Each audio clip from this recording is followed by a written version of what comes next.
आतमध्ये शुकशुकाट आहे. काय झालं? काय होणार? जय काहीही करू शकणार नाही. प्रेझेंटेशन आवडलं नसेल, गेले क्लायंट गेले. नवरे कधीतरी चांगलं घडेल असं म्हणा ना. हा, सतत निगेटिव्ह निगेटिव्ह निगेटिव्ह. जाऊ दे, तू बघ आतमध्ये काय चाललंय.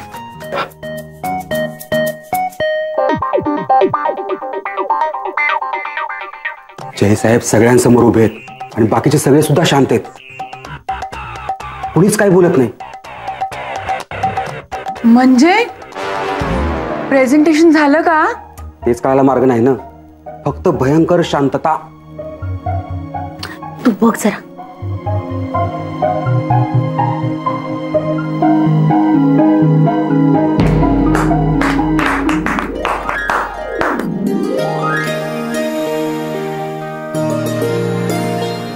वाह, माइंड ब्लोइंग जयराम, खूप अच्छा.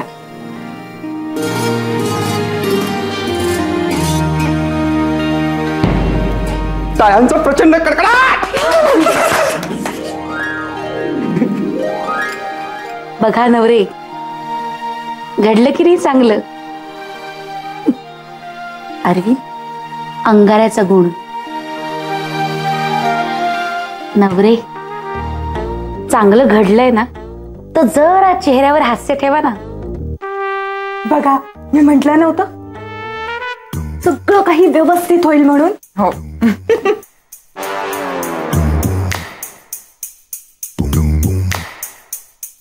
सगळ्यांच्या चेहऱ्यावर आनंद. आणि मग जयचे सासरे? हा, अगं जयचे क्लायंट. त्यांचं काय कळत नाही, फक्त त्यांच्या चेहऱ्यावर राग दिसतोय भयंकर. जयरामला हा क्लायंट जमेल असं काही वाटत नाहीये.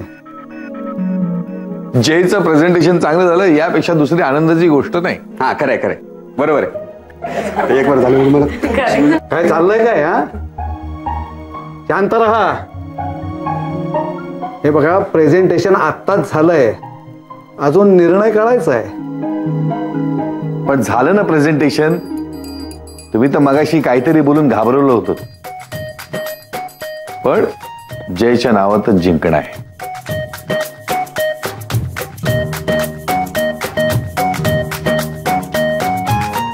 Thank you sir. तुम्ही आम्हाला तुमची 10 मिनिटं दिली, पण त्याही पेक्षा जास्त वेळ प्रेझेंटेशन ऐकलं. सर, मला असं वाटतं माझे कलीग जयराम यांच्यावरचा माझा विश्वास योग्य आहे. आणि आता हे तुम्हालाही पटलं असेल.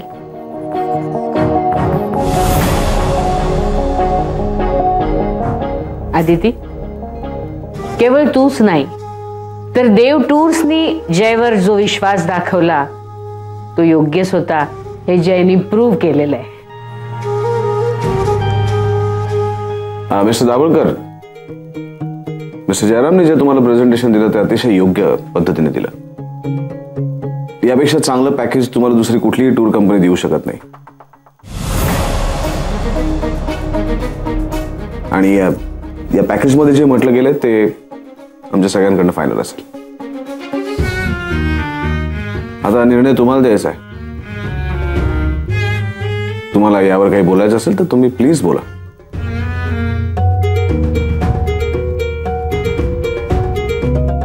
देव मॅडम, मी तुमचं प्रेझेंटेशन बघितलं, ऐकलं, पण माझा निर्णय घ्यायला मला थोडासा वेळ लागेल. कारण आत्ता माझी एक मीटिंग आहे आणि मला निघावं लागेल. नो प्रॉब्लेम, तुम्ही तुमचा वेळ घेऊ शकता. ओके, कळलं तुम्ही. Thank you very much.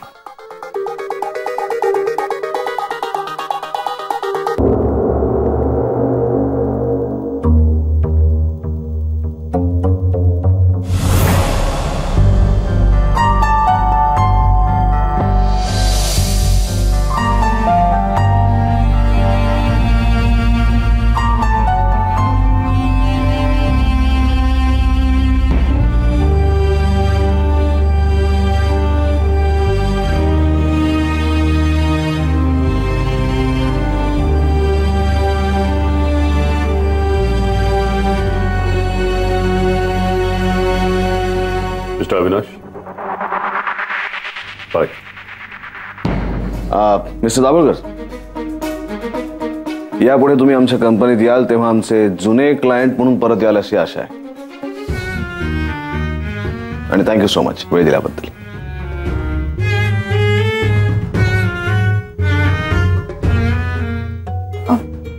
मी आलेच.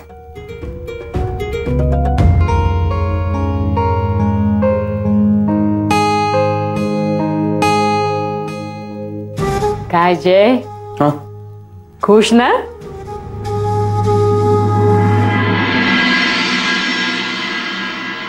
कॉन्फरन्स रूम मध्ये काय झालं हे ऐकायला सगळेजण आतुर असाल. ऑफकोर्स दाभोळकर हे खूपच टफ क्लायंट होते, पण आपल्या जयनी अप्रतिम प्रेझेंटेशन दिलं. आम्हाला माहिती आहे, म्हणजे आधी सगळे शांत होते आणि मग तुम्ही टाळ्या वाजवल्यात आणि मग सगळे खुश झाले आणि मग बाहेर सगळ्यांनी आम्ही टाळ्या वाजवल्या. अरे वा, हे सगळं कसं कळलं तुम्हाला? हो ना, हा काय तांगडे दाराच्या फटीतून सगळं बघत होता. यांच्या पोटातनं काहीच राहत नाही. काय तुला नाही का तांगडेने सांगितलं आणि मग तू तांगडेला म्हणालीस? हा, नंदिनी, मी कशाला सांगू? अहो कदम साहेब, मी कुठे कशाला? मी नाही. मी कुठे काय? अरे तूच पाहिलंस ना, नंदिनी मॅडमने सांगितलं ना तुला. जुई, सगळे बघत होते ना, तांगडे पण दाराच्या फटीतून बघत होते, आपल्याला सगळं सांगत होते. आपण सगळे सामील होतो यामध्ये. आऊ, मला काहीही बोलायचं नाहीये आणि कुणी काही सांगू नका मला. आज मला चिडायचंही नाहीये, कारण आज मी खूप आनंदात आहे. म्हणून हे सगळं झालंय ते जयमुळे, त्यांनी केलेल्या प्रेझेंटेशनमुळे. काय तांगडे, काय झालं? अहो हे नवरे म्हणाले की जयची वाट लागणार आहे म्हणून. मग आम्हाला जाम टेन्शन आलं, कामात पण लक्ष लागेना. मग न राहून आम्ही. हो ना, नवरे पण ना उगाच काहीतरी सांगत असतात. नाही म्हणजे मी आतमध्ये जयरामना काही बोलताना बघितलंच नाही ना. शांत गप्प असे उभे होते. हो, मग मला वाटलं की आता सगळं संपलं. तरी मी सगळ्यांना सांगत होतो, ऐकू नका, ऐकू नका. नवरे, पण तुम्ही सुद्धा ऐकायला होतात ना जेव्हा तांगडे सांगत होता? मी फक्त उभा होतो, ऐकलं मात्र तांगडेनं. नवरे, पण असं का सांगितलं तुम्ही? तुमचा आपल्या कंपनीतल्या प्रत्येक माणसावर विश्वास हवा. सिनियर आहात तुम्ही. तुम्ही असं बोलला नसतात तर तांगडेनी दरवाजाला कान लावले असते का? किंवा नंदिनींनी सांगितलं असतं असं बाहेरून ऐकायला? असं नका करू. पुन्हा असं केलं तर मला सरांच्या कानावर घालावं लागेल.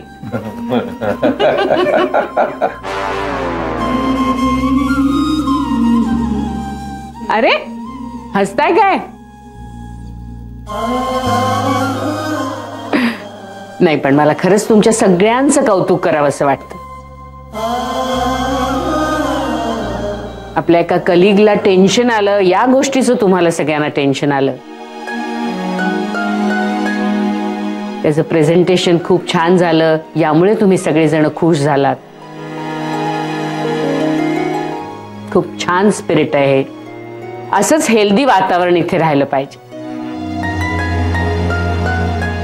पण म्हणून अशी कोणी डोकवाडोकवी केली तर ती मात्र मला चालणार नाही.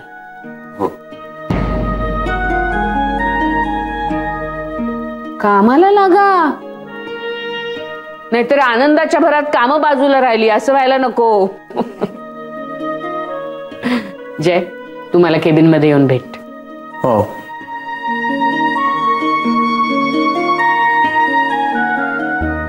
शेवटी बाजी मारलीस. आता बघ सगळे प्रॉब्लेम्स कसे सॉल्व्ह होतील. कसले प्रॉब्लेम्स? क्लायंट परत आले तर हो ना काका? हा. मला तेच म्हणायचं होतं. अभिनंदन. कॉंग्रॅट्स जय. अभिनंदन जयराम. कॉंग्रॅच्युलेशन. चला चला काम करा चला. मला कळतंय तुम्हाला उशीर होतोय, पण मला थोडं बोलायचं होतं. थँक्यू. तुम्ही आमच्या नात्याबद्दल इथे कोणालाही काहीही कळू दिलं नाही, त्याबद्दल खरंच थँक्यू. आम्हाला आमचं लग्न झालंय, इथे सगळ्यांपासून लपवावं लागतंय. खरं तर पप्पा. एक्सक्यूज मी,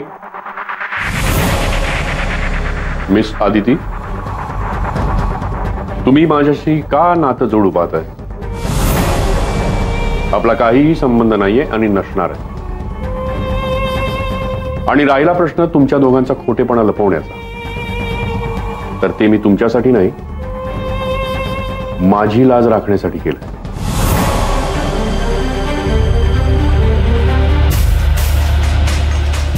कारण माझ्या एकुलत्या एक मुलीने एक चूक केली होती, ती जगासमोर आणून मला माझ्या इब्रतीला धक्का लागू द्यायचा नव्हता.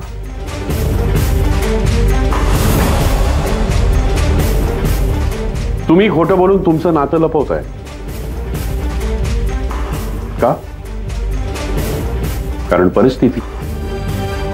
नवरा नाकारता. नाती तेव्हाच लपवली जातात जेव्हा त्या नात्यांना काहीही अर्थ नसतो. ते नातं जगासमोर दाखवायला तुम्हाला लाज वाटते. याचाच अर्थ ज्या निवडीवरती तुम्हाला गर्व होता ना, ती तुमची निवड साफ चुकली आहे. नाती लपवून ती विसरता तर येत नाहीत ना? नाती लक्षात ठेवायची नाही असं एकदा ठरवलं की मग समोर आलेली प्रत्येक व्यक्ती अनोळखी वाटायला लागते. पण तरीही तुम्ही प्रेझेंटेशन ऐकून घेतलं. तो माझ्या एथिक्सचा भाग होता. कारण कुठलीही गोष्ट न ऐकता त्याच्यावरती मत देणं माझ्या एथिक्स मध्ये बसत नाही. And for your kind information, मी फक्त प्रेझेंटेशन ऐकून घेतलंय, अजून डील फायनल केलेलं नाही. मला माझ्या नवऱ्याच्या कर्तृत्वावर पूर्ण विश्वास आहे आणि माझ्या वडिलांच्या निर्णयावर सुद्धा. ते कधीच चुकीचा निर्णय घेणार नाहीत याची खात्री आहे मला.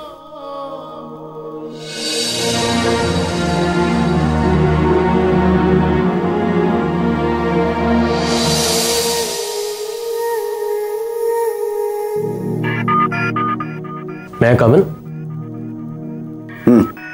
ये. अहो तुम्ही बोलवलं. हो जय, मुद्दामच बोलवलं तुला मी. तुझं प्रेझेंटेशन खरंच खूप छान झालं. अप्रतिम. किती कॉन्फिडेंटली बोलत होतास तू. तरी सुद्धा दाभोळकर काहीही निर्णय न देता परत गेले. काय हरकत नाही. आपण आपल्या कामामध्ये कुठेही कमी पडलेलो नाही. मग झालं, आता त्यांना त्यांचा वेळ घेऊ दे. बिझनेसमध्ये कधीच असा तडकाफडकी निर्णय घेऊन चालत नाही. आणि दाभोळकर ते तर तसं कधीच करणार नाहीत. माणूस असो किंवा बिझनेस डील, ते अगदी 100 वेळेला पारखून घेतील आणि मगच काय तो फायनल डिसिजन देतील.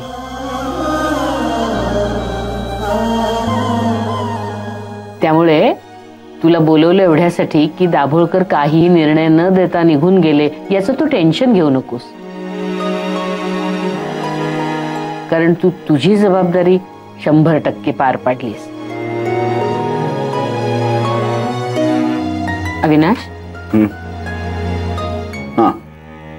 सॉरी, महत्वाचा मेसेज चेक करत होतो. मी ऐकलं तुझं प्रेझेंटेशन. खरं म्हणजे याआधी 2 मीटिंग झाल्या होत्या, पण त्याच्यामध्ये नक्की काय होत आहे काही कळत नव्हतं. एक प्रकारे बरं झालं की ही तिसरी मीटिंग आपल्या इथे माझ्या समोर झाली, त्यामुळे मला बघता आलं की तू कशा पद्धतीने त्यांना प्रेझेंट करतोस. गुड. Thank you sir. अहो, आपण त्यांना बेस्ट ऑफर्स दिल्या. मला नाही वाटत मिस्टर दाभोळकर त्या रिजेक्ट करू शकतील. आणि मिस्टर जयराम, तुम्ही जसं बोललात तसंच परफॉर्म केलं. Thank you sir. थँक्यू. वेलकम. जा जा, बाहेर जा. बाहेर सगळे वाट बघत असतील. सगळेजण खूप खुश आहेत प्रेझेंटेशन छान झालंय म्हणून. सगळ्यांनाच मनापासून वाटत होतं की जुने क्लायंट्स आपल्याकडे परत यावेत. चांगलं केलं तुम्ही प्रेझेंटेशन. या तुम्ही.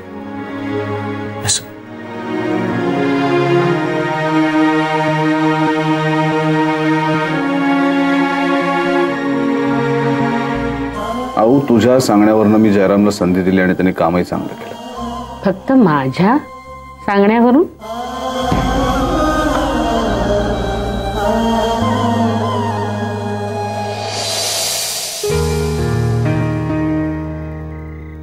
I am sorry. का? कळेल मला. पप्पा जे काही वागले आज तुझ्याशी ते खूप चुकीचं होतं. त्यांनी इतकं हार्शली बोलायला नको होतं तुझ्याशी. प्रोफेशनली. आदिती, तूच म्हणतेस ना, तुझे पप्पा प्रोफेशन मध्ये नातं कधीच आणत नाही. मग नात्यांमध्ये प्रोफेशनलिझम कसं आणताय? आज ते तिथे मीटिंग साठी आले होते जय. पण तरीही त्यांच्या समोर त्यांची मुलगी उभी होती.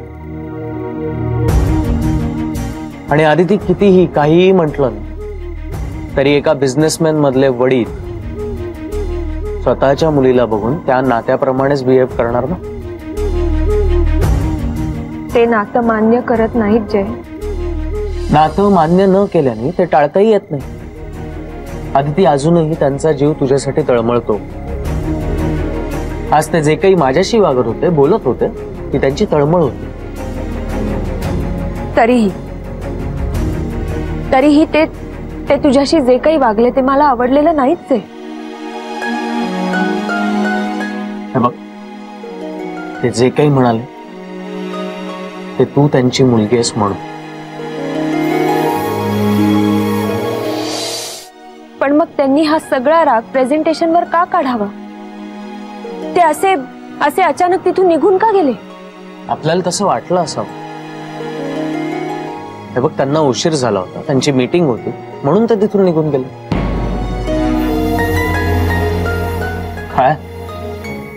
काय झालं? एवढे पेशन्स तुझ्यात कुठून येतात? माझ्याकडे एक जादू आहे. एक सुंदर चेहरा, ज्याच्याकडे बघितलं ना की सगळं काही व्यवस्थित होणार आहे असं वाटायला. एक पॉझिटिव्ह एनर्जी मिळते. पास झालं, पुरे झालं कौतुक. बरं मला सांग, आज आऊंनी बोलवलं होतं ना तुला? काय म्हणाले त्या? आणि सर काय म्हणाले? जय, तू लेट आलास म्हणून सर काही बोलले का तुला? आदिती, आऊंनी आज मला बोलवलं. मी आत गेलो तेव्हा सरही होते तिथे. मग? आणि मी काही बोलायला जाणार तेवढ्यातच आऊ मोठ्याने म्हणाल्या, गुड जॉब जय. काय? Thank God. तू घाबरवलं होतंस मला. पण अजून काय म्हणाले आऊ? मला म्हणाल्या, आपण आपला 100% प्रयत्न केला यातच आनंद. खरंच अहो किती गोड आहेत ना, किती पॉझिटिव्ह आहेत त्या. आज तुला प्रेझेंटेशन देण्यासाठी किती पटकन होकार दिला ना त्यांनी. मला वाटलं होतं की मी उशिरा का आलो म्हणून विचारायला बोलवलं की काय. काही विषयच काढला नाही का त्यांनी. अहो ना अचूक कळतं कुठल्या वेळी कुठल्या गोष्टीला प्रायोरिटी द्यायची. हॉस्पिटलमध्ये होतो तेव्हा मलाच खात्री नव्हती मी वेळेवर प्रेझेंटेशनला पोहोचू शकेन की नाही. आता एकीकडे अण्णांचे रिपोर्ट्स आहेत. जय,